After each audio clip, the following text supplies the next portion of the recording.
So I don't mind. All right, well, welcome everybody to the first ever Bible Summit. Max, we didn't submit any questions, so we're going to take the time at the end and prepare. If you don't ask questions, they will ask you questions. Sorry, we'll hand you guys. Okay. We professionals speak without microphones all the time, so. I mean, you may speak on Shabbos, right? I know. It's always fun when you have a microphone. It's such a good experience. No, I'm very much enjoying this. Okay, so we asked everybody to submit questions. We have a list, I think it's 20 or 21 questions. 20 questions. And we will go through the questions and we'll go rabbi by rabbi, give them a chance to offer a different perspective and see how it goes. All right. So here we go.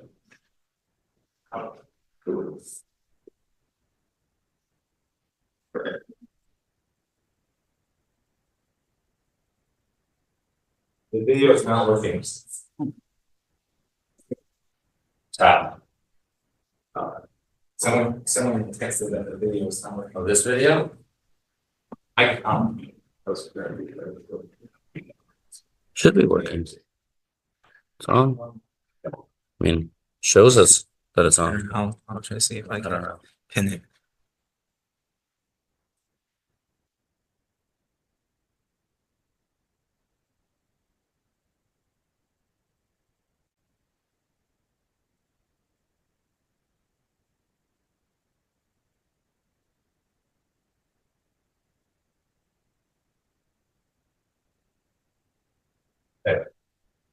There we go. Okay, here we go. First question. Why is it that each of the Avos and the Emos had children that went totally in the wrong direction? Ishmael, Esau, and even the sons of Jacob conspired to kill and sell their brother. We aren't talking about simply children who went off the derech, the path of Judaism. We're talking about children that went far beyond that. All right, Rabbi Wolvovsky, you're the first presenter. You want to mic? Try that one, see if it works. Good evening.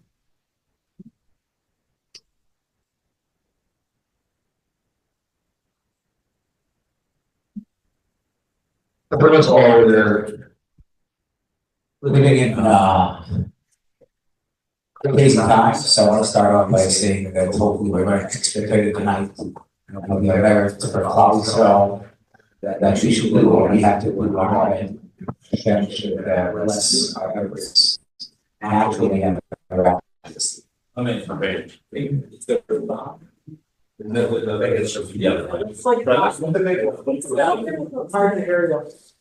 How about now? Better? So the question, always have children that seem to be problematic, either in the case of Ishmael rebelling and the same with Esau, or with the brothers not being able to get along with each other. I think context is very important to understand the answer to this question. And the context, I think, is book of Bereshis, as in the entire Torah, but specifically the book of Bereshis, is really preparing the way for Klal Yisrael in general and for how we live our lives today.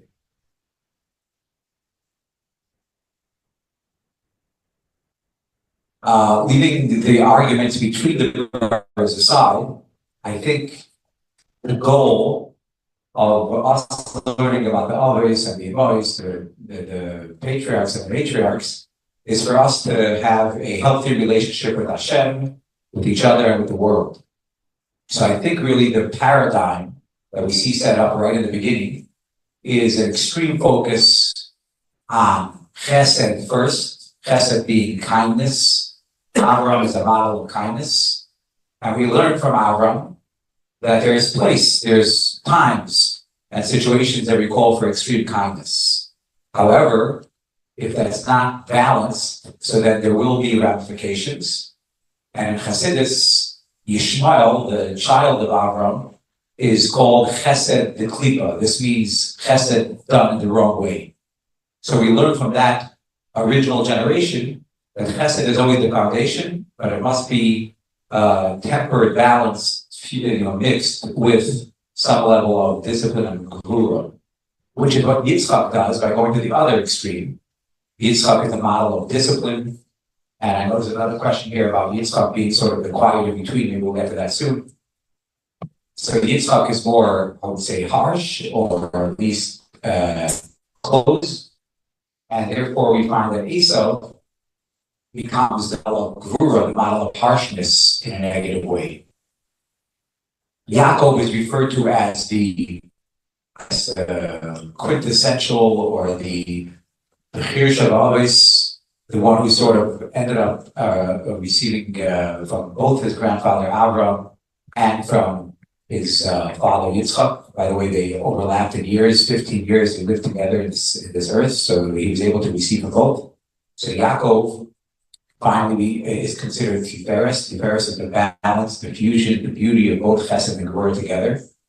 And therefore, even though it's true, and I'm sure we'll get back to the brothers soon, even though it's true that there was discord in the family, but they all remained loyal to Yaakov's vision. They all remained loyal to Yiddishkeit. And this is because Yaakov found the balance between the grandfather Abraham, extreme Chesed, and the father Yitzchak, extreme Gevurah. So I think that's sort of the context through which we could see a practical way of looking at the three generations and how the children reacted to their parents. Kessler? Thank you. First of all, good evening. It's nice to be here. I want to take the opportunity to address a general point that's connected to this question, which I think is a stumbling block for a lot of people in studying Chumash and particularly Parshas Bereshis. To use an example, most times we have moral dilemmas in life. We have clear places to search for answers, how we should deal with our moral questions. We have books, we have people to look to. We have the definition of right and wrong that's laid out for us extremely clear.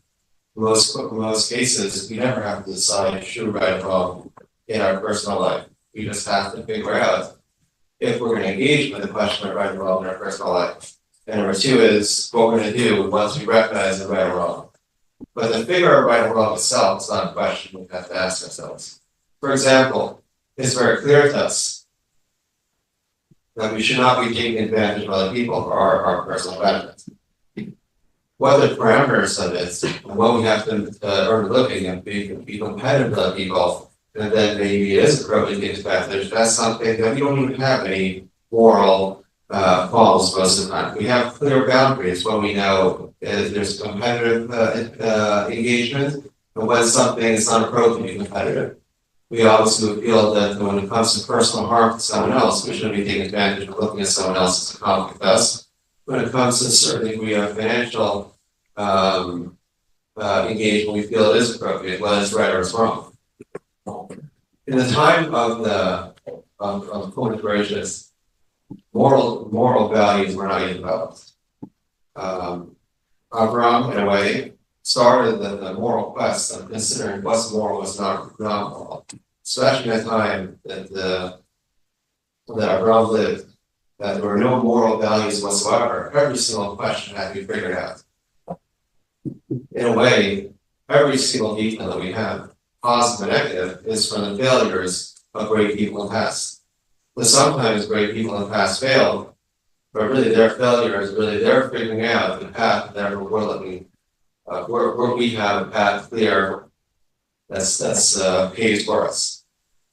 The point I want to make is we see that in the Chumash, there's many ways to look at the Chumash and describe all these failures are not really failures.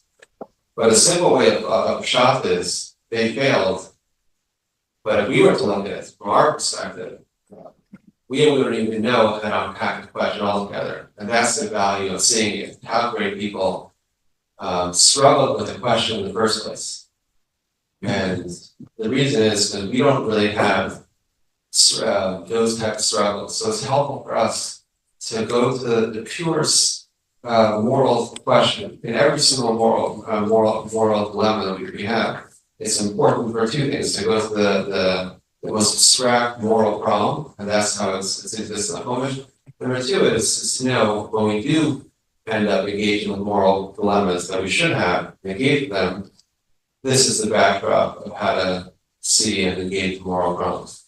Okay. Good evening, everyone. Looking at this list of questions for the first time, I think we're gonna be here for a long time. I just want to thank Rabbi Mendy Open for inviting me to be part of this, and just appreciate the opportunity to learn together and answer these questions together. And I just want to echo what Rabbi Wolvovsky said, that our learning and everything that we do should be in line with our brothers and sisters who are in need of true Yeshua, true redemption, the soldiers, the hostages, as they say in Hebrew, the people who have to make the tough decisions. I think that's part of the story of gracious also. How do you make those really tough decisions? And in terms of this question, one of the things that you'll see, one of the beauties about our tradition and our text is that there's so many levels of interpretation, right? And you can look at it in so many different ways. There's the literary, there's the literal, there's the Kabbalistic, there are all different levels of interpretation, and all of them have truth. And that's part of what makes our tradition so sophisticated, so nuanced, and so filled with meaning. When I think about the Avot, part of the answers that I think about is, we assume that these are fixed outcomes. There are possibility and potential, even in Asa, even in Shema. And the Medrash is voiced to that in many examples. The Medrash is critical, for example, of the possibility that Jacob hid his daughter Dinah, lest she marry Esau. But that could have been a moment where Esau could have changed. And Medrash imagines that maybe there was a role for the Jewish people where Esau represented a military leader and Yaakov represented the priest, the Kohen. Yishmael also is categorized in the Midrash as having done Tshuva. Yitzhak seems to live with Yishmael, right? You follow the text of where Yitzhak ultimately takes up his home. And the Midrash has this beautiful moment where we read of Yaakov visiting Yishmael's house over and over and over again, and meeting his daughter-in-law and engaging with that family. And so there are so many aspects of the relationships and the personalities of these characters that have a lot of opportunity to learn from. That brings me to my next point. I think a lot of times when I engage with people and they tell me about their family, the first thing they say is, my family is not the typical family. My family isn't the normal family. Well, I will tell you, as someone who has the privilege of working with a lot of families, no such thing as a normal family. And part of what we see in reflecting in Torah, those challenges that lead us to ask these important questions. You mentioned about natural morality. I don't want to get into that question per se at the moment, but one of the ways that we look at the idea that the Avot impacted or kept the Torah is one of the contemporary Rosh Yeshiva in Israel, or Yaakov Megan, one of his philosophies. When we say the Avot kept the Torah, part of what we mean, he says it the most extreme way, but there's some Rishonim, some medieval commentaries that actually say this. The Torah, the later commands that we have, right? We'll read in Deuteronomy that you can't favor your non-eldest son who might be beloved over your eldest son, right? It seems very similar to sort of the lessons that we learn at the end of Bereshit and Genesis. And part of that really does make up that some of the failures or some of the challenges that our matriarchs and patriarchs go through ultimately impact the way Torah is revealed to us and some of the mitzvot get presented to us in that way. A lot more to talk about, but keep it going. Keep it for the next question. I'll go to the next one. Should I read the next question? I'll just go on, or you want to read it? Wait. I didn't introduce anything. I didn't introduce the Rabbi. I feel really bad. I'm still getting the hang of it. Number one, we have Rabbi Yosef Wolvovsky from Glastonbury, Ladies of the River, Rabbi Kessler, Rosh Kollel and New Haven, or the Oxford New Haven probably, and Rabbi Tuvia from Israel, one of the head of the HKC, a member of the HKC, a leading force of Judaism in West Hartford. Thank you all for coming. Thank you for participating, and thank you all for sending in the questions. It makes this a lot easier. Otherwise, I would have to come up with them by myself. Okay, we have question number 2. Why is the discussion regarding Yitzchak's life so much shorter than the lives of the other fathers? The other 4 fathers. You want time? We can. No, it's okay. It's fun when you answer them off the fly. I just, at the end of this mean I joined informally the Gopin family? Yes. Okay. It's one of my aspirations in life. I think when we look at the Avot, it's not so much about the quantity that we talk about them, but the quality.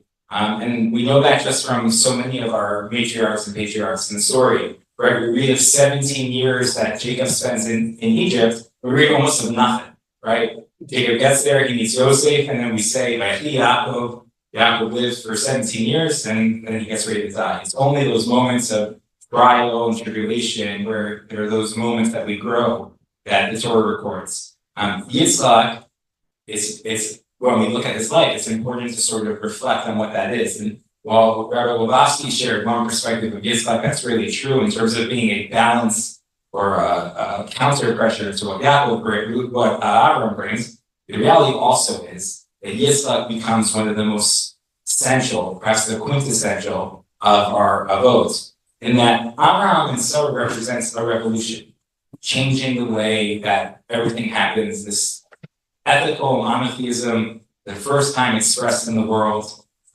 this idea of chesed, of using that inspired understanding of the Almighty and the Almighty's role in the world to bring about the way you engage with everyone, change the way you engage with the world, change the way you engage with every person. Abraham is not the first monotheist in the world. He's the first ethical monotheist in the world. And that is what, that's what the Almighty wants from us. But that revolution, and unlike any of the other monotheistic trends that we can track in the ancient Near Eastern world, is never followed by a follower. Right? For example, for those who study ancient Egyptian history, we read of Akhenaten. Right? When you ever hear of King Tut, right? Why is King Tut known? Because he has a really cool grave. Why does he have a really cool grave?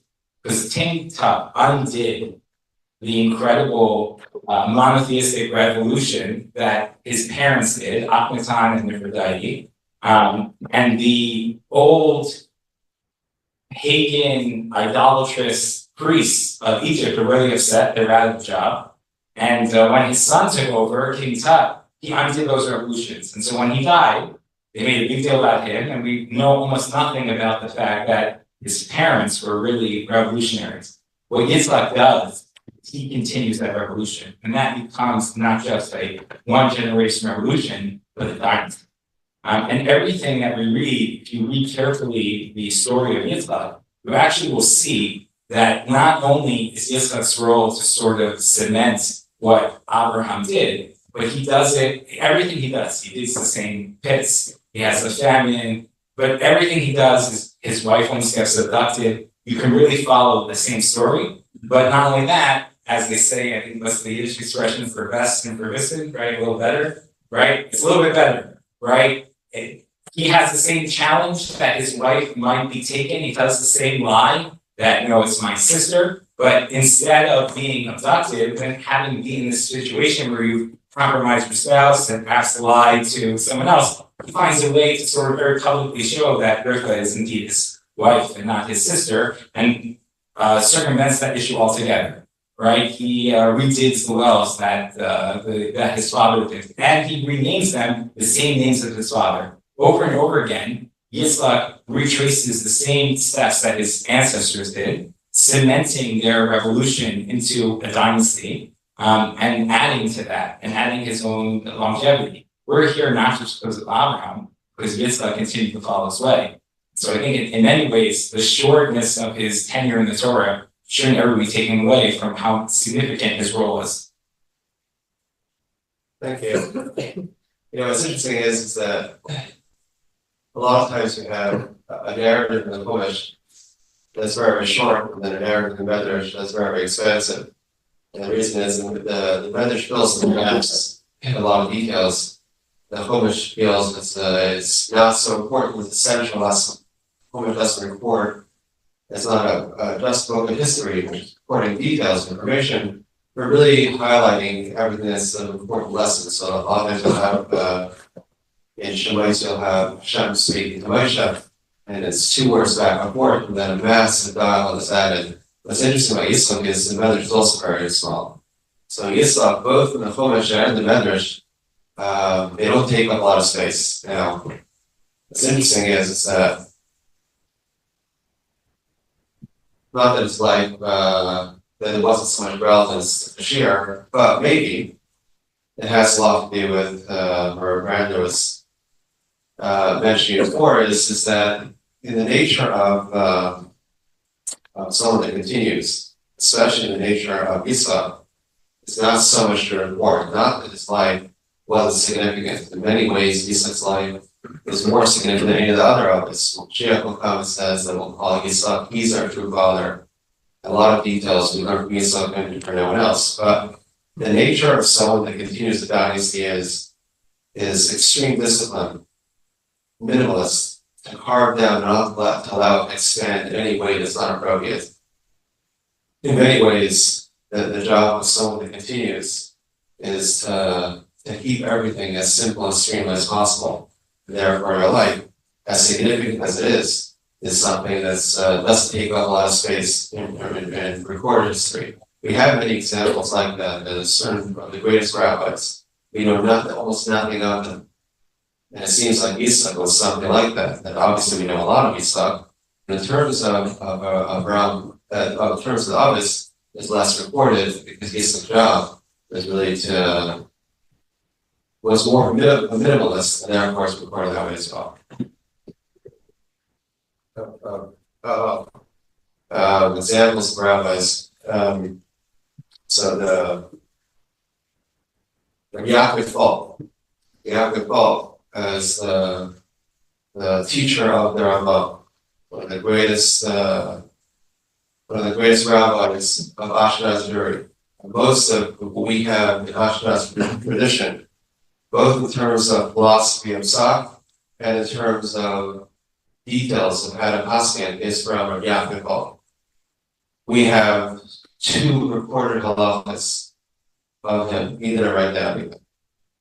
He felt that writing is inappropriate, and because he's mostly lost in history. Rosh and Kollel, in the Mishnah, obviously, is also very serious. That we only have one statement of his, but we know nothing else about it. We have nothing recorded of his teachings. What's actually interesting with Shem Kollel, someone's asked the Rabbi, why is it that we have nothing up? And he says, maybe he wasn't, his teachings weren't relevant for the time, therefore they did not need to be recorded. There's many other rabbis, but Yitzhak, I don't think that his teachings were relevant, but it's the type of person they are. Sometimes we have a lot of them, and sometimes based on personality, character, et cetera, we have both less of their teachings and less of their life story. Because I think I want to take a little bit of a different track on Yitzhak and why we hear so little about his story. We're on mute, right? Because as you mentioned, when Mashiach comes, we're going to refer to Yitzhak as our patriarch. So really why? What's so unique about Yitzhak? So I think like this, some of us are parents, some of us are teachers. So I'll give you an example. If my child comes to me and says, Tati, what's 2 + 2? Now, if I'm extremely kind and maybe a charismatic person and outgoing, I might say 2 + 2 is 4. And I just taught the kid 2 things. I taught the kid that 2 + 2 is 4. I also taught the kid that they can't really figure it out themselves. That if they have a question, they should come to me. And to a certain degree, that is the model of charisma, that is the model of chesed, always giving, always communicating, always answering. And that might be the Abraham model, and it's appropriate sometimes. When you go to the other extreme, it would be a teacher or a parent, when the kid comes and says, what's 2 + 2? You say, do you have 2 candies? Yeah, do you have another 2 candies? Not good. You gotta see how you give the kid a tool, you almost don't answer. Someone looking to the side will say, why is the parent being so complicated? Why can't he or she just answer? 2 + 2 = 4. No, because you're trying to teach a kid 2 things, that 2 + 2 = 4, but also they can figure it out on their own. In other words, when the parent is silent, it gives room for the child, for the student to grow. And I think based on the model of Avram being more charismatic, outgoing, chesed, and Yitzchak being more disciplined, introspective, and to that degree quiet, it's almost like Yitzchak is giving us space. He's saying you could figure it out on your own. Rabbi Brandon mentioned before, like digging the wells, that's one of the big things in Yitzchak's life when he digs wells. And this is the idea, rain is, you look somewhere else, they say, give me water, give me water. Digging a well is, I say, I have it inside myself, it might be difficult, it might be messy, but I can find the water, I can find the kayak inside myself. But that's the Yitzchak model. So I think the idea of, at Mashiach's time, Yitzchak being our patriarch, is this idea, the idea that we could transform ourselves and the world around us with our own courageous.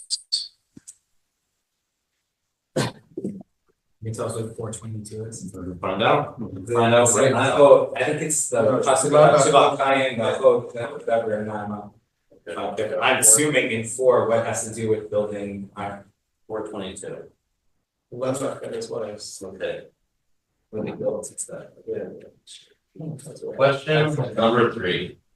In connection with Horatius 422, which is, and I quote, "Den Ziel am Biodes zu kein Leitisch, Kollel, Nacheshes, Varzel, of Face to kein Nam."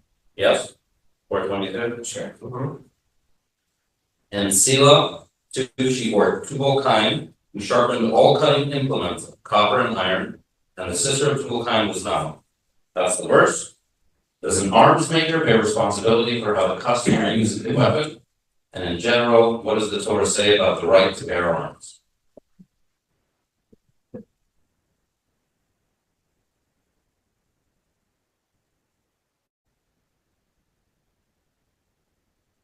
So I think this question requires an understanding of motive, intent, purpose. So there's a lot of questions involved in this one question, but I'll just share a little bit of our perspective and story. Arms manufacturing in the United States is very regulated, especially arms that will be used for military purposes. So there's a fellow that I know who is actually a genius in developing new technologies. And we had a meeting about 3/4 of a year ago, and he said that he and his company are on the verge of developing an entirely new weapon that could be extremely destructive, but it could be very decisive in terms of military battles. And the reason why he's talking to me is because he has a partner in the business who's a from Jew religious, and he said, before we go ahead, we have to speak to a rabbi to see basically if we should even get into this. He explained that it wouldn't involve so much financial benefit to him because it has to go through government regulations. But the bottom line is, the question was, should he do this contracted with the American government, or should he say, or should he hold off because who knows what can be done with this? So we had a whole discussion, we consulted with others, and there's a lot of questions here. The question is, what if this technology is already available throughout the world? And the question is, would other governments who would be much more menacing and use it for much worse causes, they're going to get it first, and then all he did was just held back and allowed a terrible thing to happen. And we know that precedent for this in history, of course. And the other question is, if you go ahead proactively and do it, are you accelerating the process of destruction? Are you accelerating the process of decisive victory? In fact, in that case, after consultation with some expert rabbis in the field, I got back to this company saying that it would be considered a positive thing if they could sign this contract, and could even be already available, but it's in development. So I don't know if that answers the question directly, but I think it depends a lot on motive, intent, whose hands is it fall into? It's not I don't think it's a clear-cut question. The manufacturer is responsible for the end use. And in terms of the right to bear arms, I'm definitely going to defer to people who probably know better than me, but I would say the Torah definitely speaks of the right to self-defense, not so much bearing arms, but the right to self-defense. Not only is it a right, but it's a mitzvah.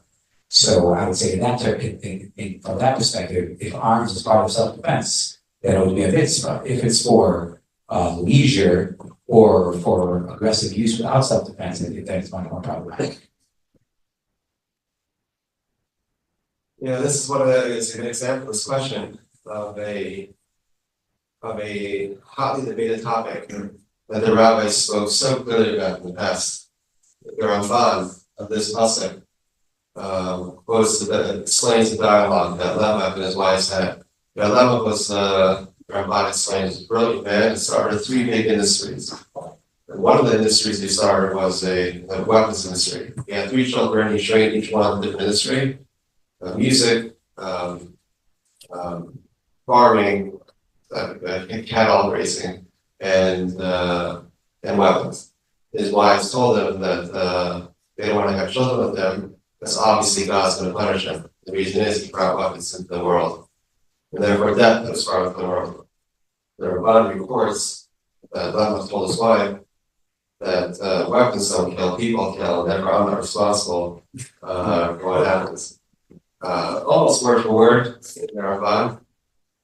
This phrase is beautiful. Now it's not clear if Lamech's argument is accepted according to the Ramban's narrative of the Rosh.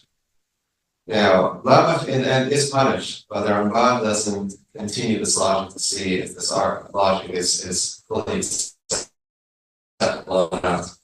But the Gemara of the Zara continues to develop this idea. The Gemara of Zara says that a Jew's not to sell horses or weapons to a non-Jew or any other person that it might fall into the wrong hands. The Gemara clearly takes this idea that from this Chumash, the idea that a person is responsible for what they produce, and there's a lot of heavy fines that the Gemara suggests that should be levied against a person that produces or allows weapons to fall in the wrong hands. It's really about sales.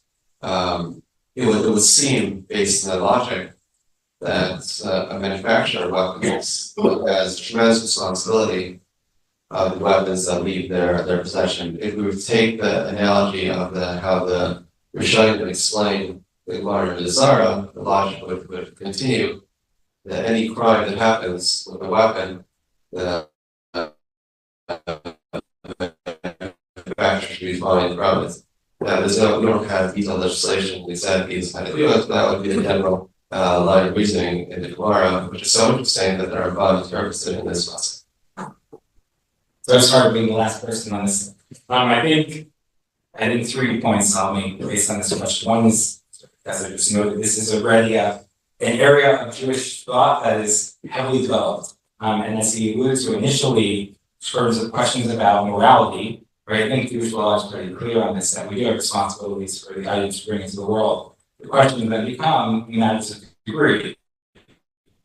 Right? If I'm an arms dealer and I sell to a party and they might sell to a third party, what are the chances? What are the probability? How much do I have to weigh those things? And you actually see among different Rishonim, different medieval scholars and legalists, different impressions and different thoughts. Some are more permissive, some are more restrictive. And so, there's a range. One of my pet peeves, sometimes you hear people say, Judaism supports gun control, or Judaism doesn't support gun control. It's not true. There are a lot of opinions, and when it comes to a judgment of how to apply certain values. That said, I want to, that this is what Wolvovsky said, but I want to refine one point that he meant. Judaism doesn't look at rights, right? That's not a Jewish concept. We have obligations, we have responsibilities, right? You can't just, there's not like, in America, we talk about rights. I have the right to do this, I have the right to do that. In Judaism, we have responsibilities, right? We have a responsibility to self-defense. We have an obligation to self-defense. But we don't necessarily look at, there are things that we're permitted to do, but that doesn't necessarily mean that just because, It's there, we have a right to. It's just something that the perspective keep in mind. I just want to answer one last thing about this question, only because they quoted the verse, so I figured we might as well say something about the verse. It's one of my favorite ones. And it's sort of just the general, this is the idea, we're celebrating the completion of Bereshit, and we have 4 more books to go. So it's a good way to develop or hone a particular way in which we look at our Torah when we look at it. So at the very end of the verse, we say that their sister was Naama, right? I don't have the verse in front of me. Who is she? Right? Why does the Torah tell us this? So there are a number of commentaries that point out, who is she, by the way, according to the rabbinic tradition? Noah's wife, right? How do we know that? The Medrash tells us, right? I don't think it's anywhere in the Torah, right? Where do we get that? So there's a line of interpretive thought that some of the Rishonim describe to, some of the Achronim, some of the different commentaries that I'm going to call omni-significance. That means every word in the Torah is there for a specific purpose. And when that comes, when there are certain characters that are introduced to us, we're going to meet them again, right? It's sort of, it's another term that's sometimes used, sort of a closed canon, meaning the same characters that we know of are the characters that we're going to meet again. So, for example, in the Esther story, so one of her servants, so who are they? We don't really know who they are. So the Medrash connects that person with Daniel. So we know that Daniel is already a servant in a royal family that is outside of the land of Israel during this exile. So one of the ways that we see the Medrash work is that it takes this detail and says this person must be significant if the Torah is telling us about them. And then we know that there's another woman around this time that we don't know who she is, we don't know her name, so we connect them. And that's where the rabbis didn't just pull that out of thin air. They recognize there's that significance. One of the titans of this approach is the Malbim. Malbim is like an unbelievable commentary, and every word he explains, every metaphor, every symbol in the Torah is presented with an added dimension of wisdom for every example that's given. Should I read the next question? Yes.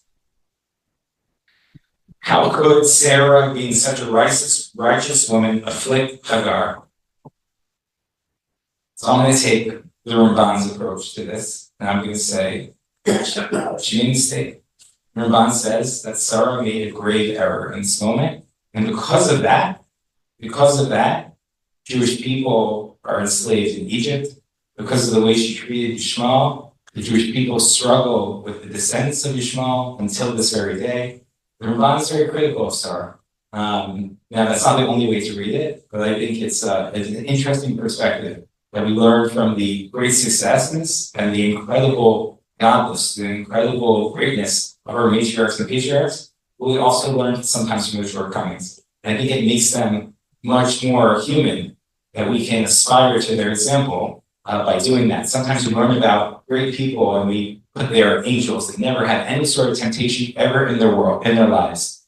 And, it's hard to, if that's their example, like I have lots of challenges. I'm never going to meet to that.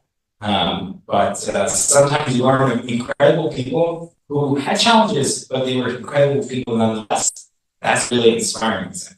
I'll just end with one story that was personally very meaningful. It was just last week, we celebrated on Friday, Sabbath, right? Fast day on the Friday. So they told a story about one of the Rosh Yeshiva in Israel, who was Sabbath, Friday afternoon, everyone's running around, there's lightning, there's Torah, not typical. And they got to the repetition of the Shemona Esrei, and they didn't do Birkat Kohanim. In Israel, when you have mincha so late in the afternoon, it's the time of Ne'ilah, and therefore the Ashkenazi custom is to do Dochané, to do the blessing of the Kohanim, and they missed it. And this Rosh Yeshiva gave a whole sikha, a whole speech about the halachic reasons for this, and the reality is that they were fasting, they're focusing on their davening, and the Gabbai missed it. The people in charge missed it. By the time it was missed, it was Rosh Shabbos, they couldn't go back and take care of it. As a person who's often in shul and the last stop for make sure that ritual things happen, the fact that a mistake like that can happen totally makes sense in my understanding, and didn't diminish the greatness of this person, but in some ways it inspired me, knowing that they ultimately made a mistake and they did incredible things. I made mistakes sometime also, and I can still aspire to their greatness.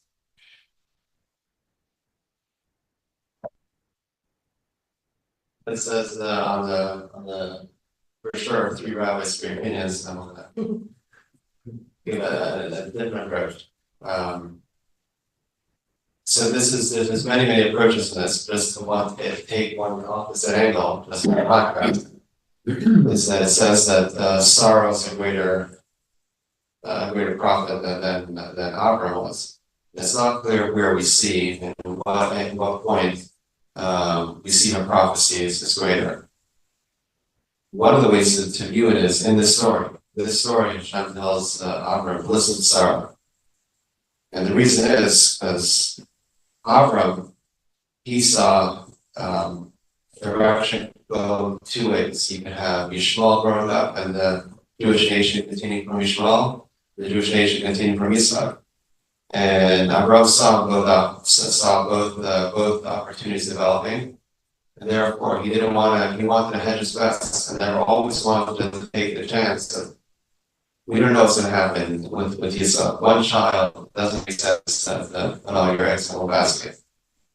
Sarah had the confidence that she knew exactly that the continuation of the Jewish nation is going to be only from Yisrael and not from Ishmael. And she had the confidence to say that if there's a struggle between them, it's clearly one we have to support.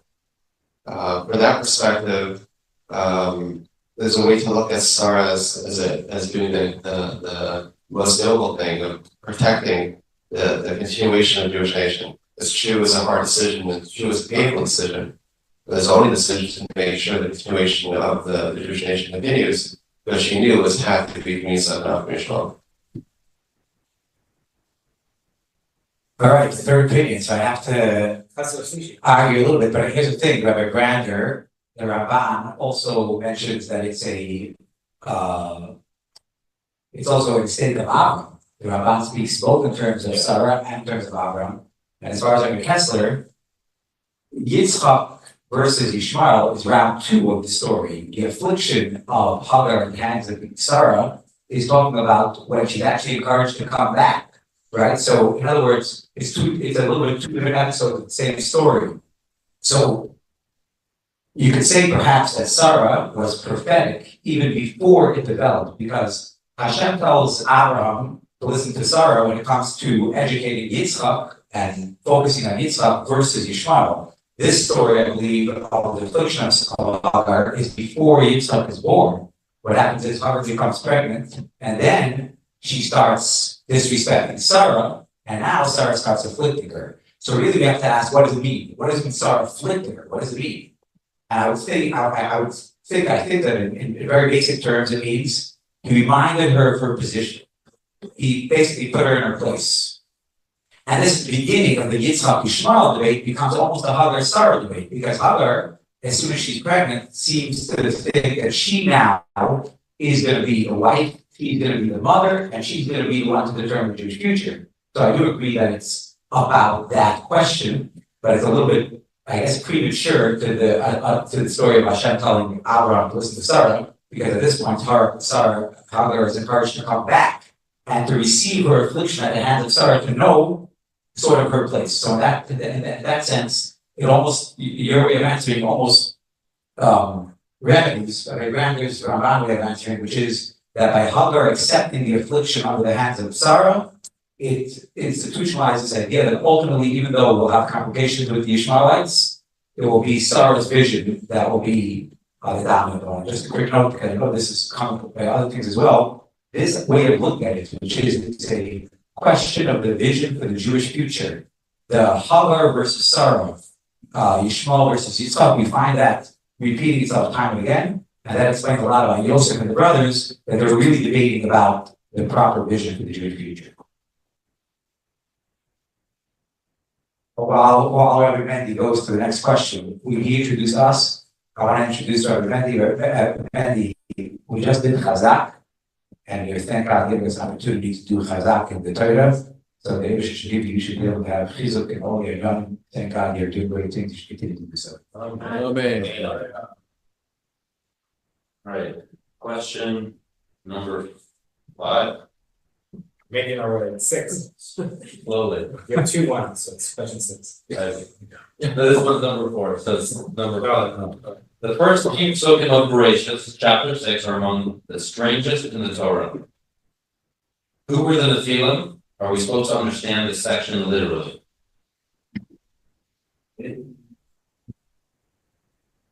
I agree that it's one of the strangest episodes of the Torah. I will say that the concept of the Nephilim is mentioned elsewhere as well. Parsha Shlach, right? Comes up again. The idea of the Nephilim. And it's not only the word Nephilim, there's also the words in the same context, Bnei Elohim. And there's a big discussion about what that means. So I would say in general, there are various opinions about this. I think Rabbi Shimon Chai said that he curses anyone who says Bnei Elohim to mean the child of God, but rather Elohim here must mean something else. So what does Elohim mean? We find in other places that this word could mean authority or could mean judgments. So Bnei Elohim could mean something totally different than we think by translating quote unquote literally. By the way, when it says we understand literally, literally itself is a discussion. What does literally mean? So how do you translate that word? But since the question was about Nephilim could either mean fallen from the word Nophil, or it could mean giants, which in the context of Shlach, it means more giants. And the general idea is the context here of the Torah is right before the Mabul, right before God is saying that things are going really bad. So we have this idea of the fallen giants engaging in sin and specifically sexual sin. I just want to share one perspective that I learned this year about this, which is, we say Shalom Aleichem, okay, every Friday night we talk about the angel. What about the angels for? So the way we explain it is that the angels in heaven are jealous of us because we can do a mitzvah and they can't. So they want to come join us at the Shabbos table, so we welcome them. The Medrash says that the angels came to God and said, hey, the people here are messing up. We told you not to do this. Don't destroy them. So God says, well, you can do better. They said, of course we can do better. God says, yeah, let's test it. And God took a group of angels and sent them down, and they ended up sinning in a very short while. So the question becomes that if that's the case, so people sin and angels sin, so what's the difference? The difference is that we, human beings, we have a neshama.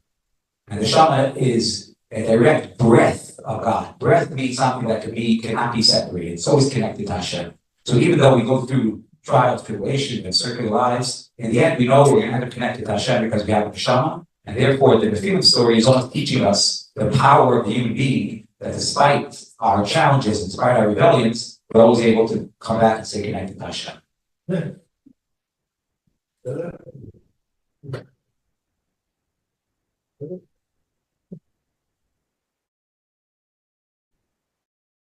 Okay, I don't have too much to add to this. I would say that this is the beginning of many science fiction books that start off with this. The one opening that allows books of fiction to be written and go wild. But the truth is that there's so much that's written on this that the person really wants to go wild, and the children don't feel it because you can see them and they're married into almost married to them and all the history of the film. But it's one thing that I've seen when Rabbi Kessler writes about the nature of Shaden, Texas, the nature of Philip.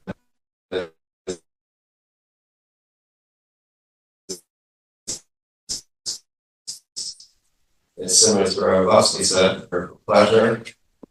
And they can only stay pure in a pure spiritual realm, but as they come into the world, like corruption is far, far worse than a human being. And because of the destruction they have, it's tremendous. I just want to point out is that from a rabbinic, that's not from a traditional Jewish perspective, and Nephilim are gone. But there's always people that want to continue if there still exists today, and of course, as the world is definitely one of the most interesting developments and areas of character development. I was going to say 12 women, that's over me 9. How do we know that 12 women comes from the Torah? So I'll just take a simple, like, just a literal explanation. Of this explanation, similar to what Wolvovsky said, some of it is just trying to understand what the words mean. Over and over in the Torah, Elohim means God, but also means masters, those with power. You can read this story as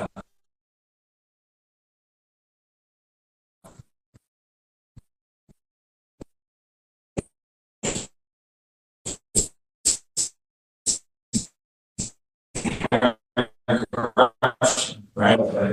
Peace the world, right? That's like very simple, interpretive. You don't have to get into any fancy mysticism and stuff like that. There's obviously those layers as well. Each of those are part of this. But in general, there's an interesting question to be asked whether we're supposed to really understand the depth of everything that comes up in Bereshit.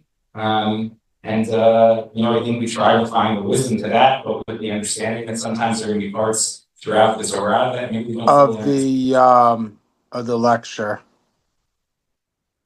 either. It just shows the Very three Wolvovsky, Kessler, and Brander. Hi, Tyler.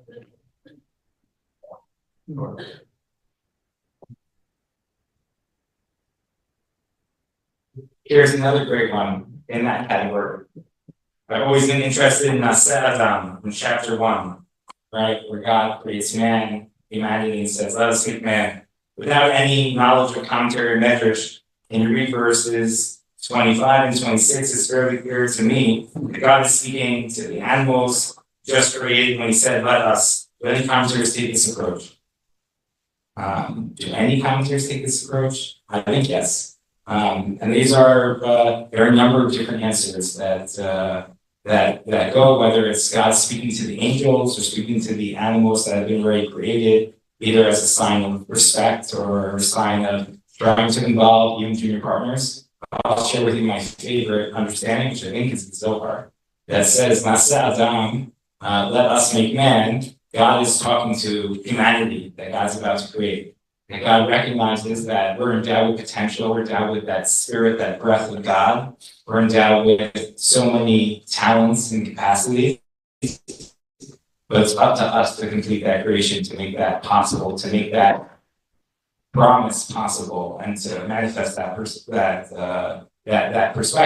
Nasa Adam is an invitation to us. Let us make man, let's be great together. That's what that's call is for.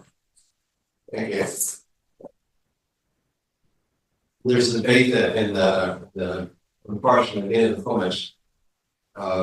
Where's man fits in the structure of the universe? It's man greater than angel, weaker than angel. It's what's the purpose of man?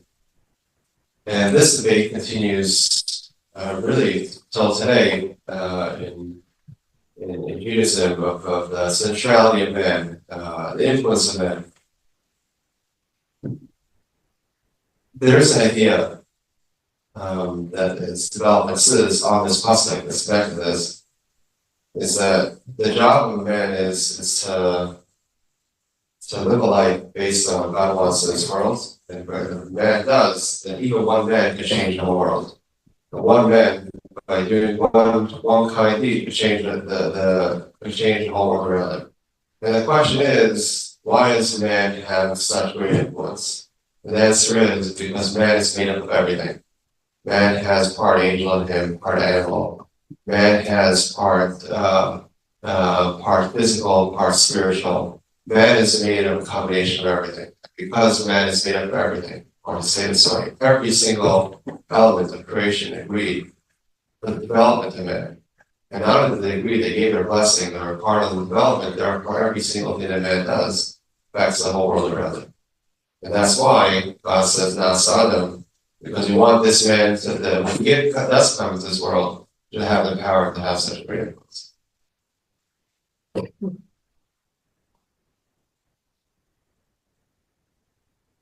Yeah, so Rashi quotes this idea of Hashem's humility, consulting the angels, other opinions say consulting the previous creations. But in any case, I think in this pasuk as well, we have a very empowering message because Rashi says, even though it leaves the possibility of people misinterpreting. In fact, the Medrash says when Hashem told Moshe to write these verses, Moshe paused and said, "You sure you want to write Nasa other? We'll do it again." It sounds plurality. And Hashem says, "Write it." And whoever wants to make a mistake, let him make a mistake. But why do we some of that decision to make a mistake? So there's different interpretations of who's God consulting. One that the Rebbe quoted often is the Jewish souls.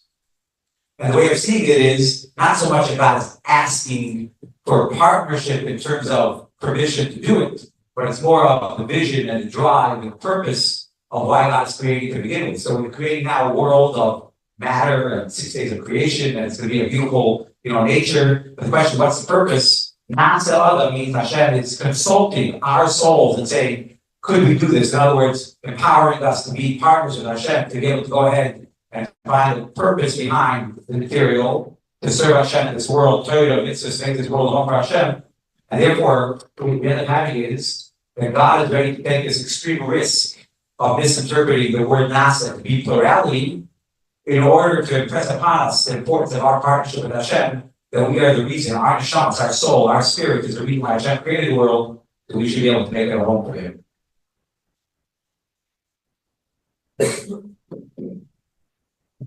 Favoritism is a theme in Bereshit. Yitzchak favors Esau, Rivka favors Jacob, Jacob favors Rabbi, Jacob favors Yosef. Are these just personal stories, or is there a deeper meaning that the Torah is teaching?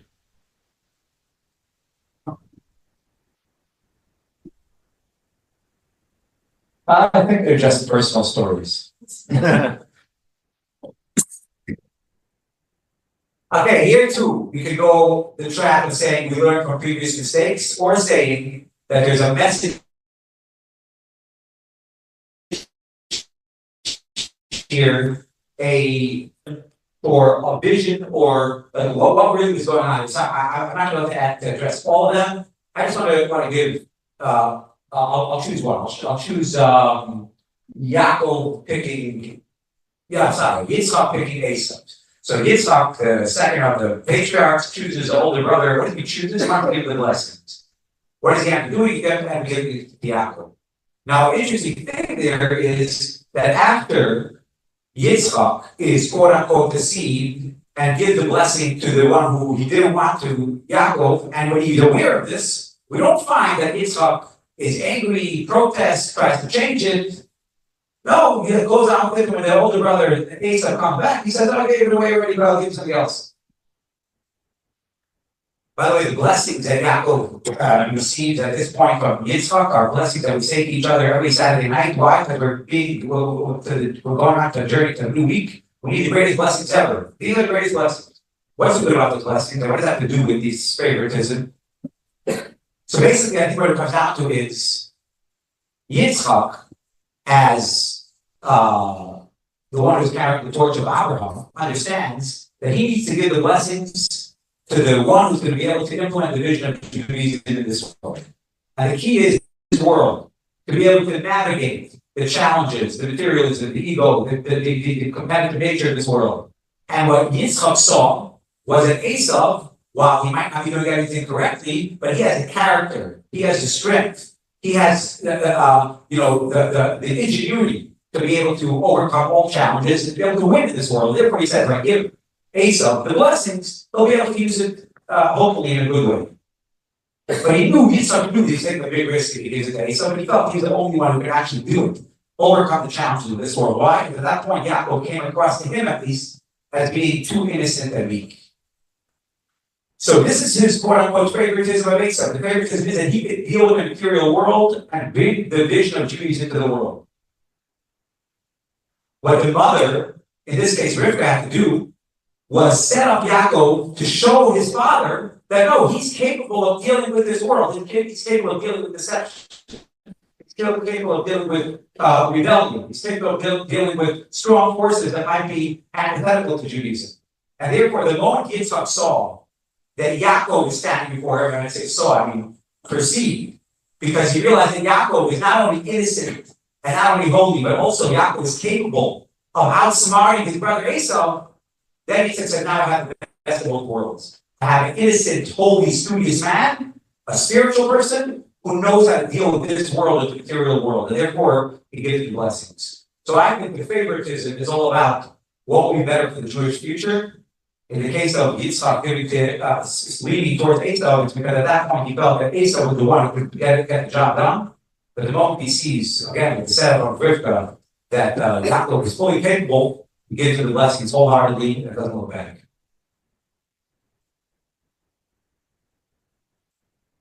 What's interesting is maybe see favoritism throughout the whole book. Maybe it's a sign we have to rethink. Maybe went too far in the opposite side, opposite direction. Now, not to say that favoritism is a good thing. The Talmud tells us based on these stories we should not favorite. But there is something about these stories that we interpret as favoritism, but maybe it's not exactly favoritism, but maybe it went in the opposite direction too far. Let me stop. The argument against favoritism is every person is equal. Now, every person is equal is a beautifully moral argument, but religiously, it doesn't have any weight whatsoever. It's impossible for every person to be exactly equal. If every person has a soul, it means it's something special in every single person. It doesn't mean that one person is better than someone else, but it's impossible for everyone to be the same. We have a perspective, a non-godly perspective of people, and then we judge people based on what we see, and then we say every person is exactly the same. From a godly perspective, it's impossible to say that every person is different in the image of God. When the Rabbis treat people differently, they treat the children differently, it's not necessarily that they're saying that this person I like more, this person is not. It's that we're recognizing each one has different qualities, and therefore we need to develop differently, pay attention to them differently. And the truth is, in this way, there's a lesson for us to have as well, which is not to treat everyone exactly the same. Maybe we have children that are different, and we should cultivate them and help them go in their own individual paths. But just one point about this is interesting is regarding Yaakov and Yosef. Yaakov definitely gave a lot of attention to Yosef. Cultivated Yosef gave him a lot of attention, and Yosef was very confused what Yaakov wanted from him. You see Yosef's confusion because he comes back and tells him the dreams, and it's like a child that every time he's put down and comes back again, they get hit again. His brothers already hate him. He comes back every time and tells them more dreams, and they hate him more and more, and he doesn't stop. And there's a beautiful interpretation of the story is that Yosef is trying to tell the brothers that the reason why my father's giving me attention is not because he likes me more, not because I'm special. This one thing, I'm going to be the one that has money one day. And I'm going to be the one that's going to take care of everyone. So therefore, he wants to make sure that I'll be around to take care of everyone. But really, I'm there as your servant. And that's why he tells them the dream of the stock to eat. The stock to eat symbolizes the food that he's going to protect that he give everyone. Now, he says bowing down, he says, you're not bowing down to me, you're bowing down, your stock is bowing to my stock. It has nothing to do with me, it's just a purpose that I'm going to provide, which is this core idea of recognizing that every person is of equal value, but every person brings something different to the table. And he's trying to explain to brothers that there's nothing special in the contrary. If anything, I'm worse than most of you because I'm just here to make sure that everyone else is taken care of. But they didn't get the message. They interpreted the dreams he was saying as the contrary, and also important them to bow down to them. And even his father interpreted the dream that way. And the truth is, both of them are true, because both he provided for them and he was the king. And really, that's part of the struggle of favoritism, is because whenever we do treat people differently, even if it's the right intention, it's almost never cross right. The concept we learned from the Rabbis is number one is to recognize that every person is unique, and every person is image of God in a different way. And the flip side, treat everyone exactly the same, because no one else is going to get the message as much as you can try.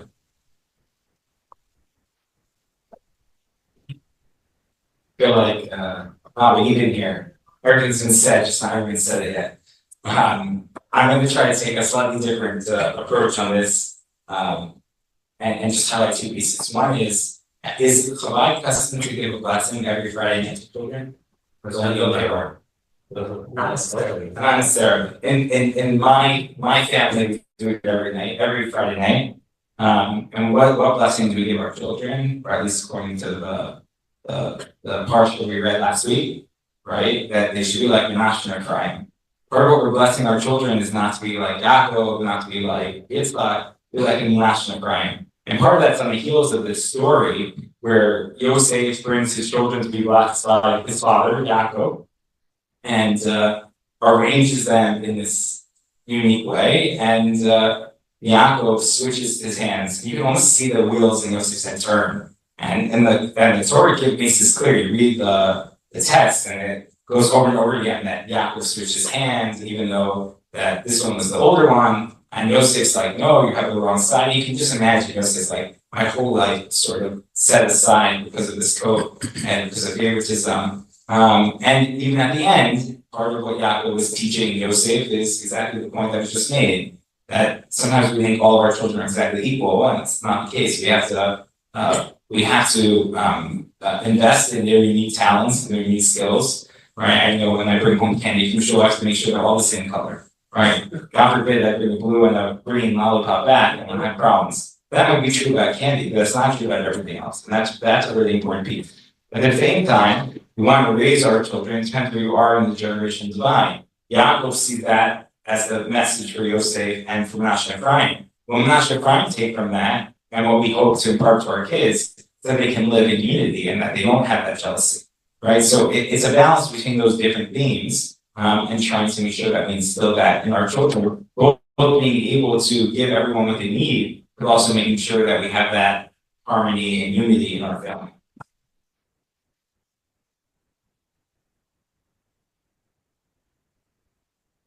The Torah is ambiguous in the story of Dinah and Shem. The commentator explained that Shimon and Levi were justified in their actions, maybe even meritorious. Pinchas was rewarded for taking action and killing sinners. If Shimon and Levi were perfectly justified, why did Yaakov give them a yesh koach and applaud their action?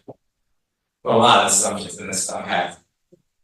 I once gave a sermon in which a father-in-law from someone from the community was visiting, who got very heated and yelled at me at Kiddush over what I said on this topic. So I'm going to repeat it because I'm glad for punishment. One way of reading it, again, it's one way, but it's an interesting way of reading it. And this was, I forget which Rosh Yeshiva said it in Israel. One way of reading the line of Shimon and Levi after Dinah is sort of a question of probing what was their intention. Right? There are ways that action can be correct, and there are ways that action can be incorrect. And sort of Yaakov leads them in this debate. We sort of lead mid-story. Yaakov says, how did you do this? And Shimon and Levi say, could we really let our sister be treated this way? These slightly different language, and we could create a G for Shul. And that's the end. That's the end of the story. And sort of, this is where the questioner would say, it should be yesh koach, right? Great job.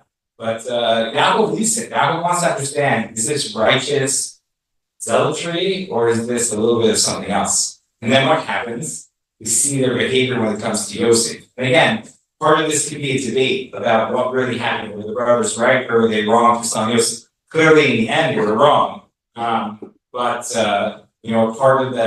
the one of the ways of reading that is a very righteous way. They had a meeting, they convened a Jewish court, and they were debating about the importance of what's the future of the Jewish people, and did Yosef really have a role in it or not.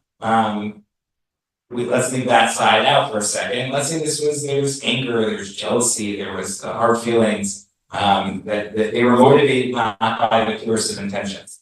And so what happens at the end of the Bereshit, at the end of Genesis, we read of a curse or a taking to task of Shimon and Levi, that their actions, and Yaakov very intentionally groups the actions in Shem and with Yosef and says those actions were inappropriate. They were not righteously meted out. They weren't done out of religious zealotry, but perhaps something else. And even that, right, that's one way of ending the narrative, right? And that would say that, maybe their intentions, their motivations were not pure when it came to the Dina story.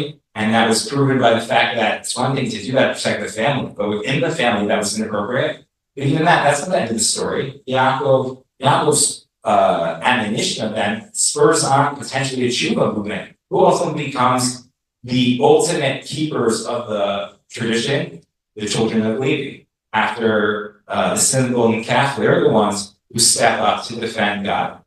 They become the leaders, the keepers of God's charge around the Mishkan. And Pinchas, as is related to the question, is a Kohen, is part of the tribe of Levi. And ultimately, that anger, that religious and righteous indignation, when cascaded by Yaakov, becomes a more mature muscle in the rest of the Chumash, becomes a blessing that Moshe gives to Levi.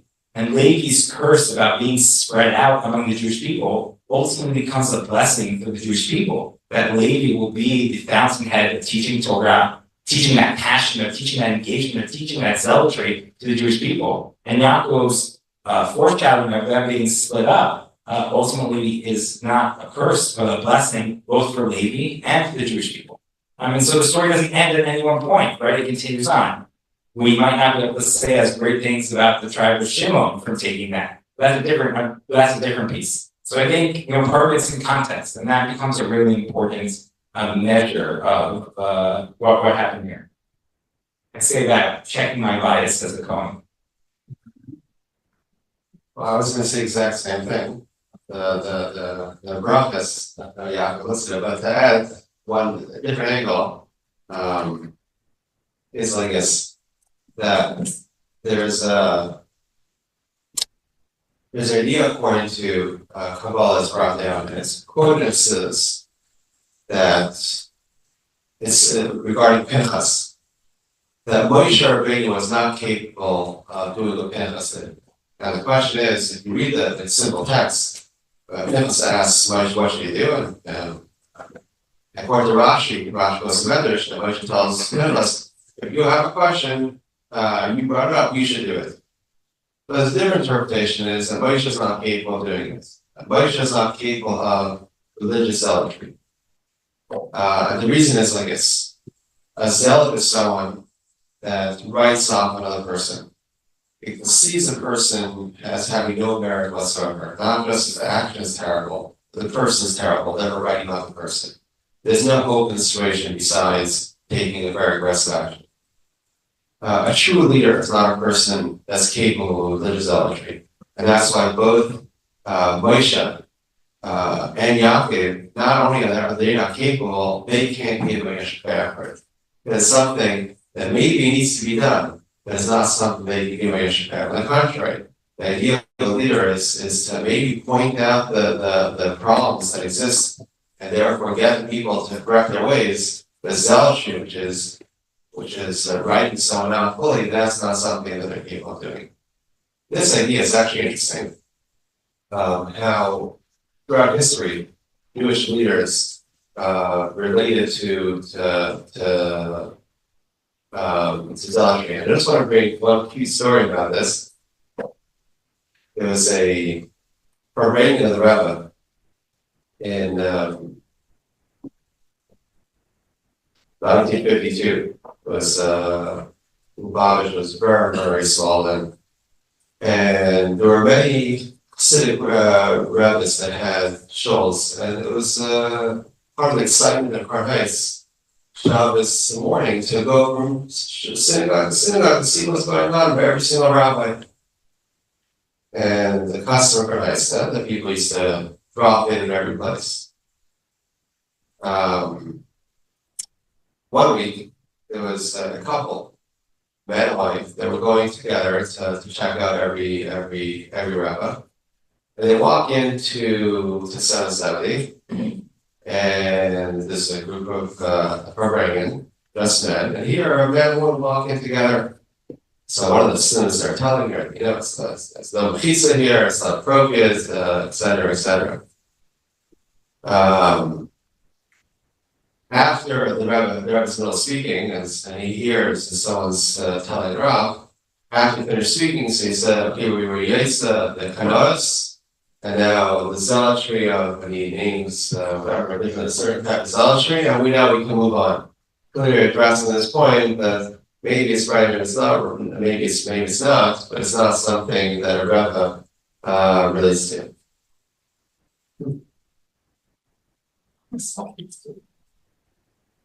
Yeah, I'm just gonna echo that sentiment, and basically, there are times where the Torah allows for what you're calling zealotry, or even within the system of law, when we require certain harsh punishments, whether it be death penalty, whether it be even the destruction of the city, but the Torah always reinforces the idea that we cannot allow that to become our instinct, to become our nature, to become our habit. And therefore, even if it's justified, let's say we shouldn't really do, Yaakov cannot have it stamped by the Torah as a way of life. And therefore, we find both by Moshe in relation to Pinchas and by Yaakov in relation to the brothers, we find in other places also, even by Pinchas, we see, we hear what Pinchas does, and then the parsha ends. And it's almost like the way we can think about it until you hear that Hashem gives him a bracha. So in other words, this idea of Yaakov and Moshe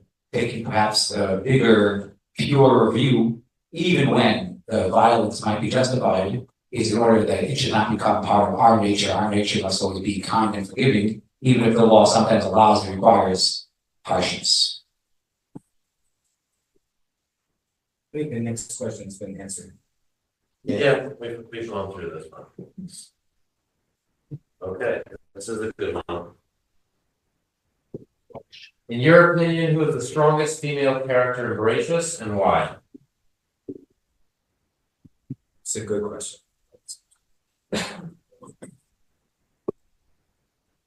I'm going to make sure that Rabbi Kessler and Rabbi Brander are not going to repeat what I say, because they're going to cheat, and I'm going to speak about a female character in our parsha.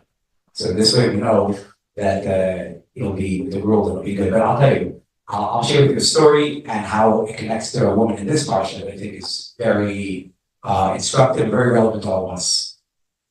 A few years ago, there was, you might remember the story, there was a Jewish high school that was went for a Shabbat in Orlando, and one girl went missing in swamps, and they were terribly worried about her because of alligators and because a couple of nights went by, they were very worried. And volunteers would come from all over the state to come. My friend told me that he was part of a group from North Miami Beach that was going to jump into a car, I think early Sunday morning, or a van. They're going to jump in, 6, 7 guys together, go up as, join the search teams. They came there.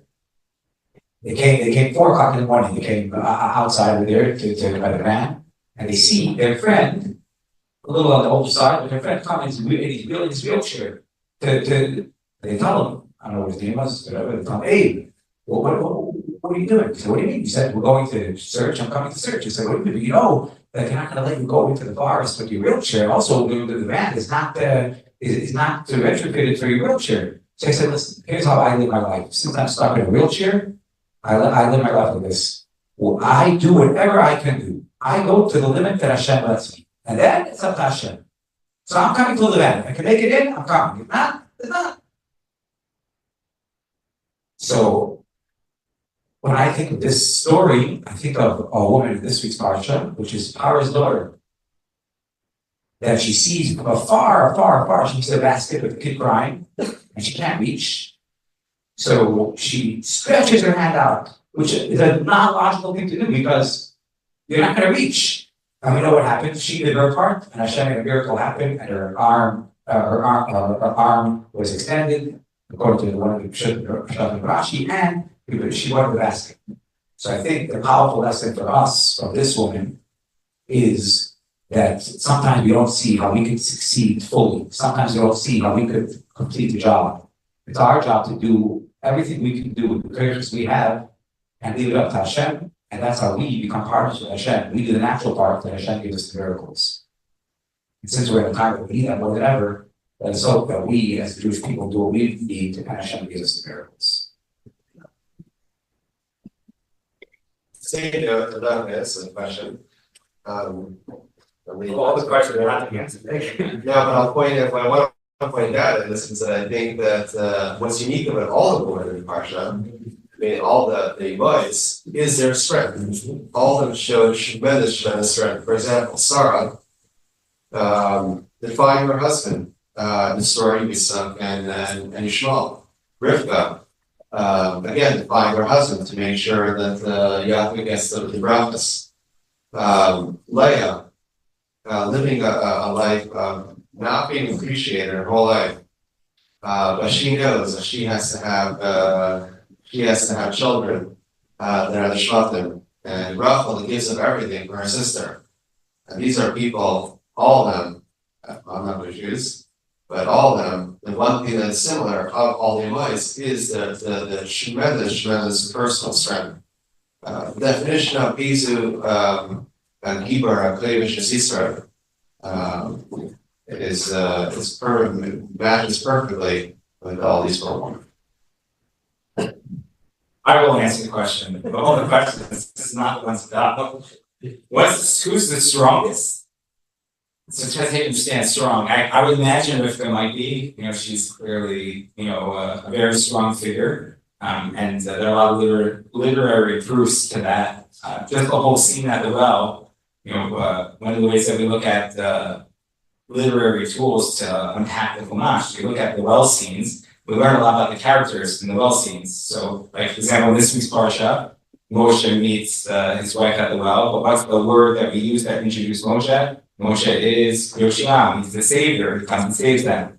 Yitzchak isn't even present at his well scene. Rivka does all the talking, she's the strength of the powerhouse in that relationship, and that clearly foreshadows their relationship moving forward. But I would say if you take strength or the strongest as perhaps the most impactful, I'm gonna go for Tamar.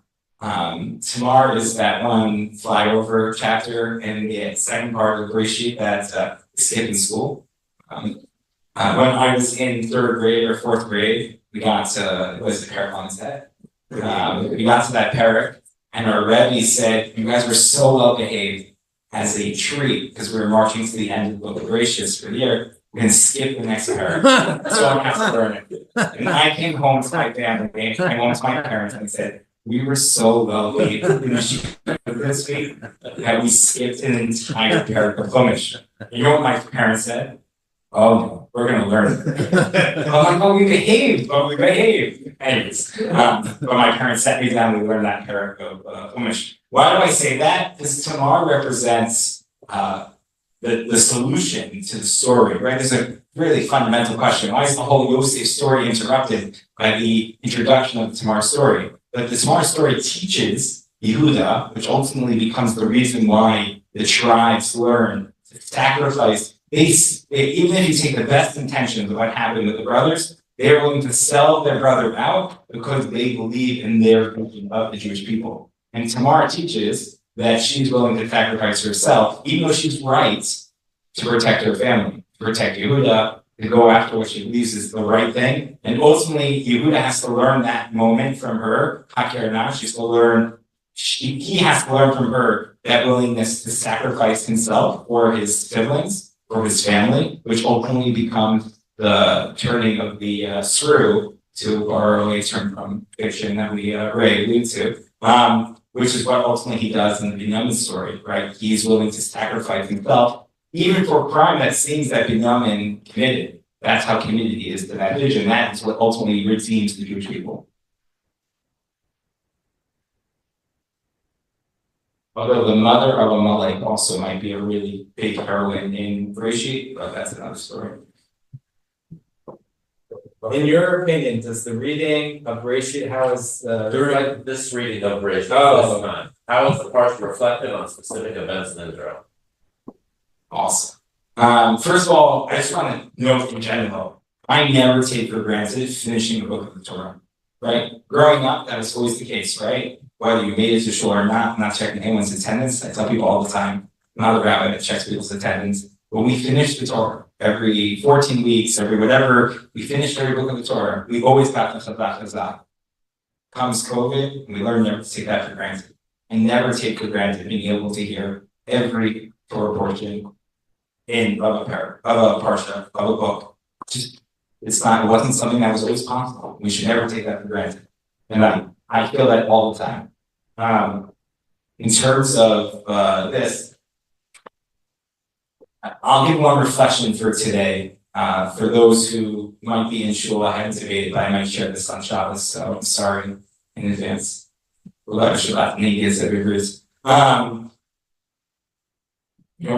Obviously we're joking around here, and this is a really inspiring, uplifting conversation. Obviously, we're all checking our phone for updates about the hostage deal, whether it's a good deal or a terrible deal or apprehensive or this and that.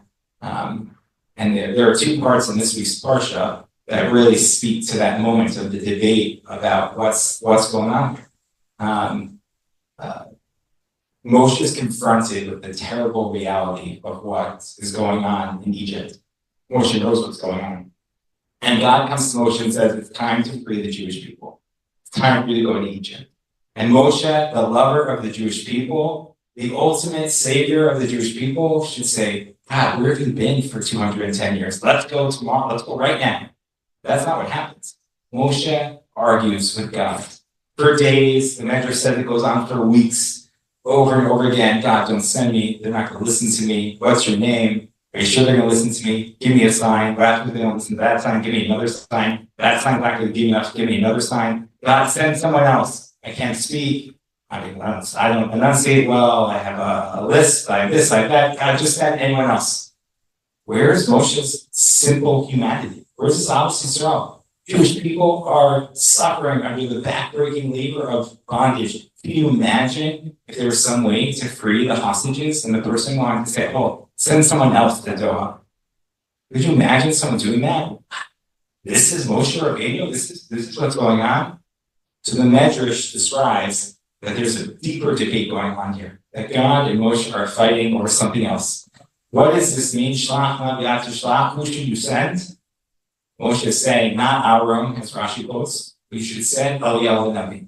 Moshe is saying, God says, Eya, I'll be with you in this distress and in future distress. And Moshe says, I don't want any other ghosts. I don't want any other challenges to the Jewish people. God, let's end it right now. Send Elijah the prophet, bring Mashiach. We don't need second exile. We don't need destruction of the first base of Mikdash, the second base of Mikdash. We don't need the Crusades and the pogroms and the Holocaust on October 7th. Let's end destiny right now. Send Mashiach. Don't send me. Send Mashiach. Let's coast to the most Mashiach. Let's end the suffering of Jewish people. Moshe fights for days and weeks in that moment for a better deal. I have no answer. The Medrash can be read in different ways, and the Pasuk seems to say, right, God also gets angry, that God planned and Moshe has to follow.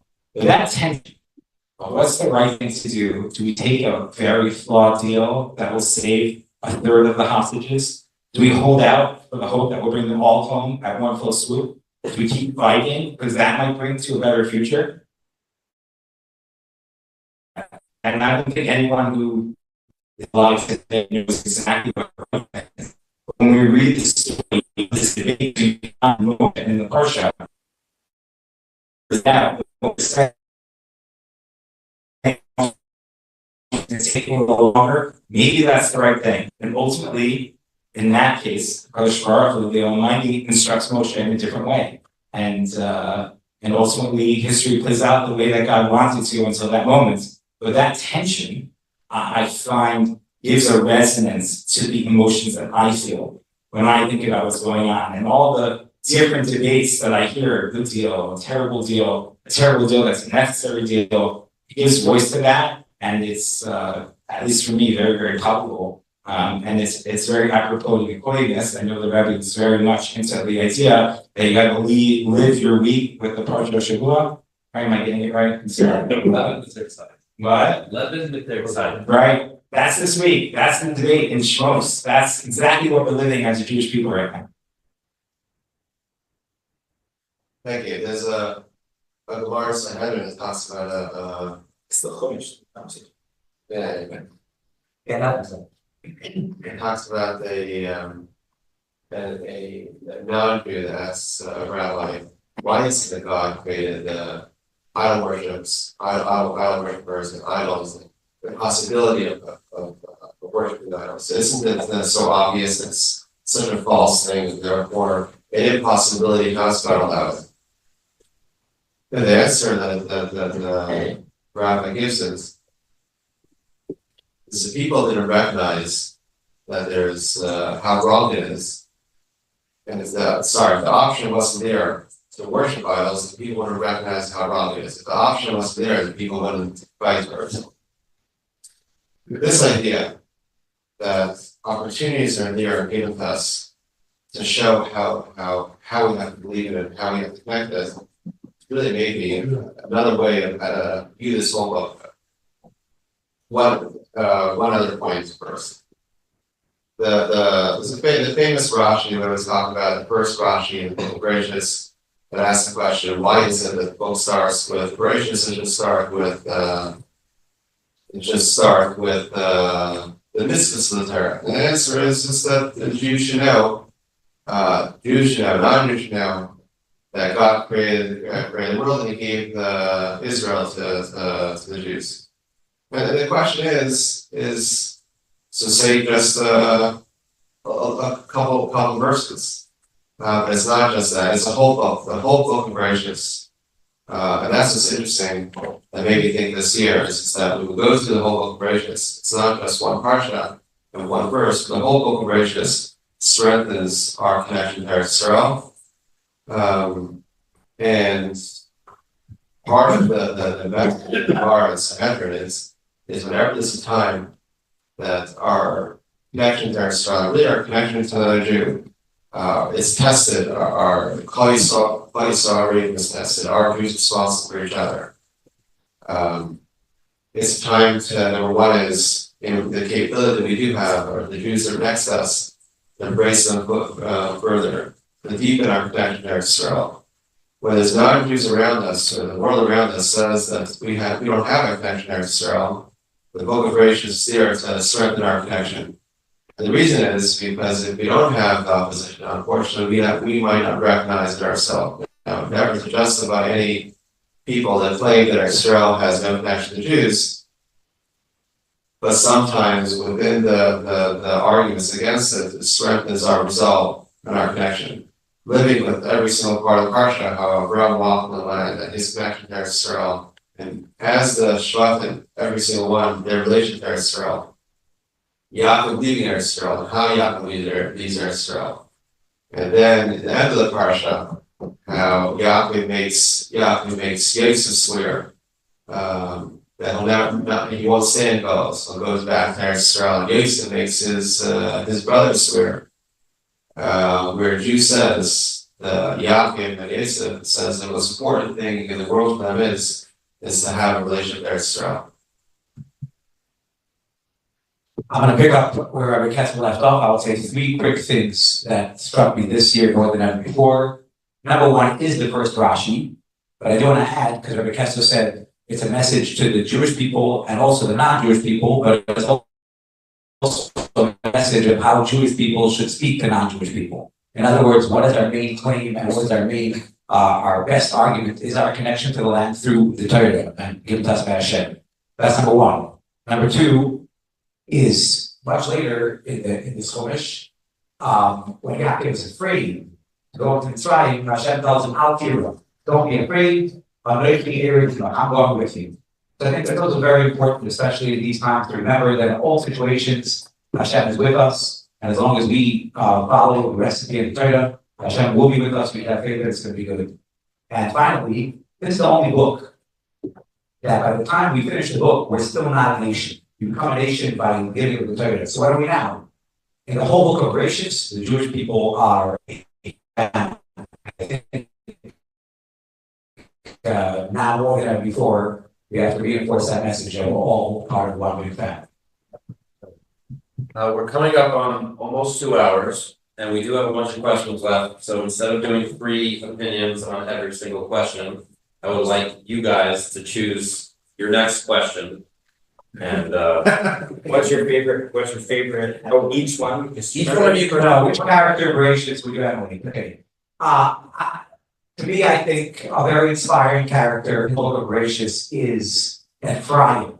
Because what's unique about Menashe and Ephraim is that both of them are an experiment of how could a Jew grow in a foreign environment, in a hostile environment in Egypt. And Egypt represents any place that has values that are antithetical to Judaism.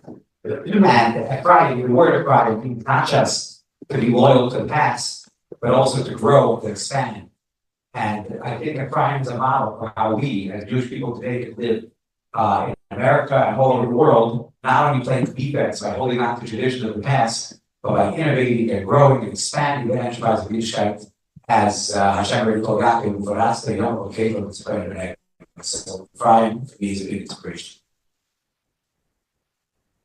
Good day, right? Take whichever one. Question 14, why are so many characters in the Bereshit flood? This came up a little bit before, but just from a different angle. There are every character is flawed, every person is flawed. The question is how we're flawed. And I think one of the things that we learn from every person in Bereshit is that there's so many levels of interpretation. The reason and it goes from the smallest, tiniest flaw to the most intense, gross flawed character. The reason is because we're supposed to find ourselves in the book. And really, not just in the book, but in every single person we meet, we're supposed to see ourselves in them. And therefore, there's so many ways of interpreting it, and we're supposed to see our flaw, recognize that we're flawed, and we have to work on ourselves.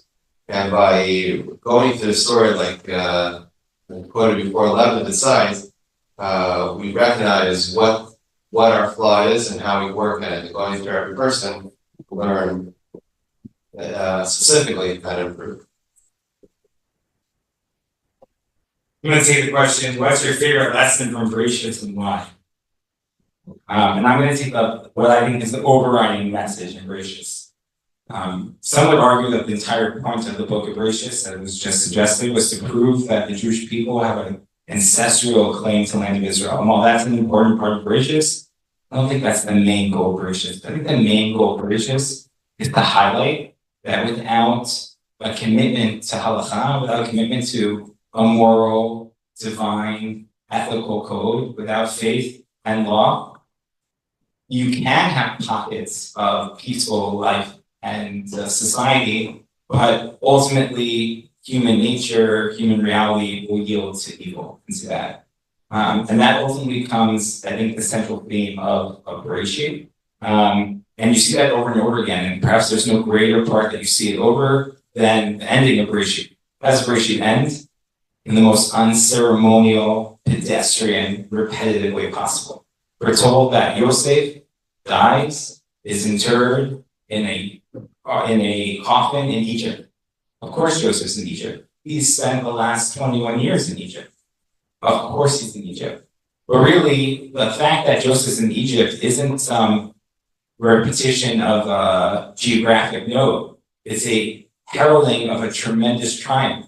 Through all of the story of Bereshit, the fact that Joseph, a foreign slave, nomadic son of a nomadic tribe, becomes the viceroy of Egypt, as interred in honors in Egypt, recognizes the fact that in Egypt, anything is possible. Egypt in many ways is like the America of old, right? Where you can become from rags to riches. In one sentence, Joseph becomes from slave to inmate, interpreter to viceroy, right? He made it.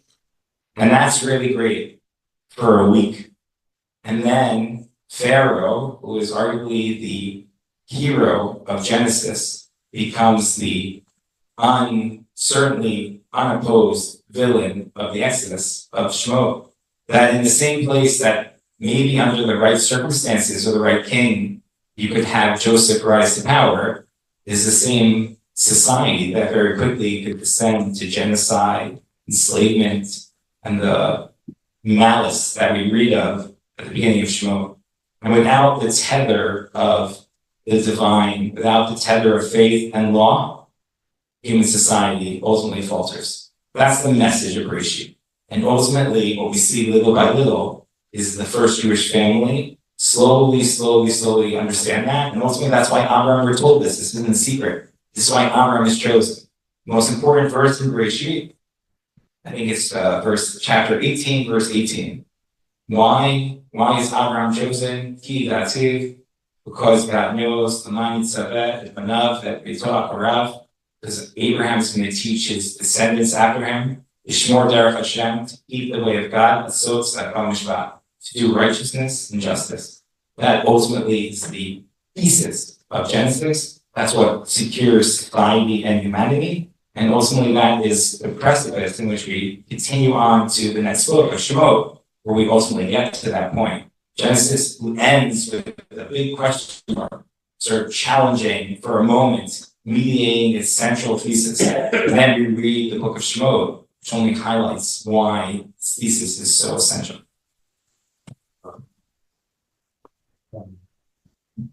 Are you doing another one? Oh, there's a great. No, one second, hold on. Can we do a quick rapid fire, have some fun? Rabbi Brandon, Kessler, question for you. What is the most, for you, what is the most emotional moment in the book of Bereshit? The most emotional moment? Without a doubt, for me, the most emotional moment is, I'm gonna use a medrash, is the medrash where Yosef and Yaakov meet, and Jacob says Shema. Rabbi Lamb has a beautiful piece on that. What, Jacob couldn't say Shema 10 seconds later, 10 seconds earlier, he didn't. Listen, this is a proof that Jacob is a litvak and not a chassid, because he was so worried about this mom. They had to say at that moment, otherwise they'll just say it in a couple minutes, right? What's the point? Rabbi Lamb has this beautiful idea that there are moments in our lives that are so meaningful, so special, so imbued with joy that they fail our human senses. And we can't capture the words. And Yaakov learned that through the ritual, through a mitzvah, he's able to connect to something even greater than himself. And so by saying Shema in that moment, he's connecting that joy, that unification with his favorite son, who he thought was dead. He thought he'd never going to see again, and yet has grandchildren that are Jews in Egypt. He uses that moment to sanctify the emotion, and he's able to channel that into the Ein Sof, into Kodesh Baruch Hu, which is able to capture that emotion. That was a beautiful idea. And then I was blessed with a daughter, and standing in that living room, and then ultimately saying the bracha of Shechina, which is the custom in my family. That moment was so powerful. To take a mitzvah and take a bracha and be able to use it as a comment to capture that emotion was overwhelming. And that's why I find it such a meaningful moment. Rabbi Kessler. Most emotional moment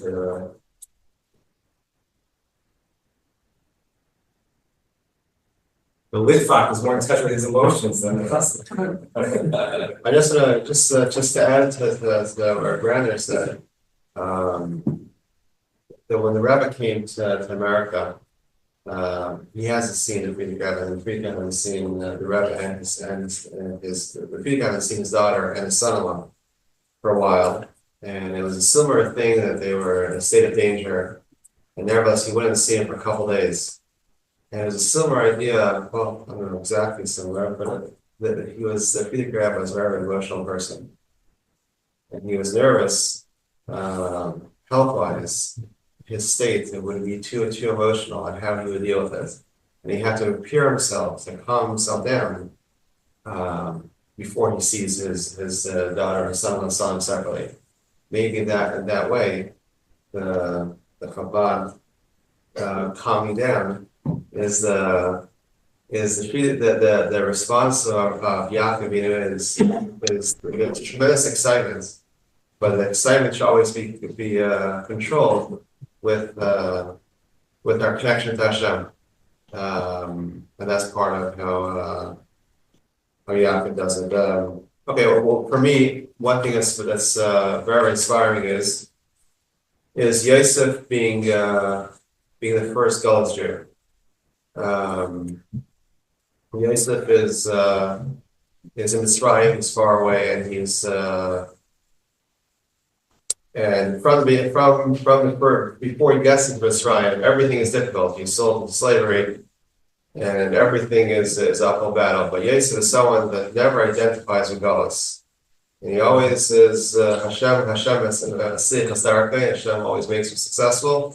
And part of the reason is Yosef always has Hashem's name in his mouth. He never fully absorbs God's. He's the first person, like we discussed, but the whole idea of Bereshis, every person, Bereshis is the first of everything, and how people dealt with the first problem.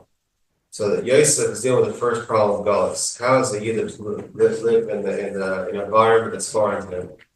The lesson of Yosef is not to identify or to recognize that even if you're busy, what's so interesting is that Yosef, inspiring this, that Yosef kept mitzvahs more than all the Shvatim did. According to many interpretations, Yosef kept Shabbos more than everyone else did. Now we know that all the others kept the mitzvahs, and the Shvatim kept the mitzvahs. But certain mitzvahs and there's a Kollel mitzvahs, Yosef kept better than everyone else. And what's interesting is Yosef, if anything, should be less. The reason is Yosef needed it to strengthen his identity in Galus and not associate with Galus. All right, we have a few minutes left. I mean, we have all night. I don't know. I didn't give the rabbis an end time. So. That was a mistake. Is there a question that someone's sitting here hoping to ask the whole night? Moshki, do you have a question? No? I asked my question, they never came up. Because you're the risk control question, you can talk about. No, not me. Does anybody have any hot questions that haven't been answered yet? I would like to hear everyone's perspective on birth control. But it's not my question. We'll have a different halachic Q&A with him. Thank you. Thank you very much, Rabbi Brandler, Rabbi Kessler, Rabbi Wolvovsky. Thank you for your time. Thank you for your wisdom and your expertise. Thank you everyone for coming. Any questions? Chazak minutes today. We'll see you guys by the next one with more strength and more learning and more mitzvahs under our belt and God's help with Mashiach.